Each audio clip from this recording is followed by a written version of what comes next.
Het vervier van de Grutte Beton Dielen is al een kunstwerk op hemzelf. Dat wordt vooral nachts dienen en oerdijs boeten de spits. Wij stemmen dat heel goed uit met de opdrachtgever. In dit geval hebben we vannacht de eerste liggers hierheen gereden. Die hebben in het depot staan. En vanmorgen krijg ik even voor zon, ben we begonnen bij het monteren. En dan gaan ze om het kwartier, 20 minuten, gaat er noorden in op. Na de spits worden we voor de volgende serie aanleveren en dat gaat ik mooi.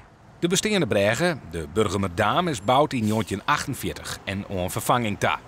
Het kanaal is uitjeppen en de nieuwe bregen wordt volle breder, 8 meter. Dat is nedig. De schepen die in de toekomst hier gaan varen zijn groter en breder dan wat er nu vaart. En in het kader van die opwaardering van de hoofdvaarweg moet de brug breder. Voor Heidsma Beton is dit een mooi putsje. Het beton dat hoegt net 4, van Kostertil net Burgum. En dan worden de lizardslijn. Wij lissen ze, wij monteren ze, dan dragen we het oer aan de aannemer in dit geval en die start de druklaag. Dat is de gebruikelijke manier van werken bij dit type liggers. De nieuwe bregen kosten 30 miljoen euro en wordt betellen door het Rijk. Het werk komt correct, maar het gaat dat het sliet jaagt. Ja, we liggen prima op schema. Ik moet zeggen, we hebben het weer ook mee. We hebben geen strenge winters, dus dat betekent dat de aannemer volop door kan werken. En naar verwachting gaan we volgens schema gaan we volgend jaar open.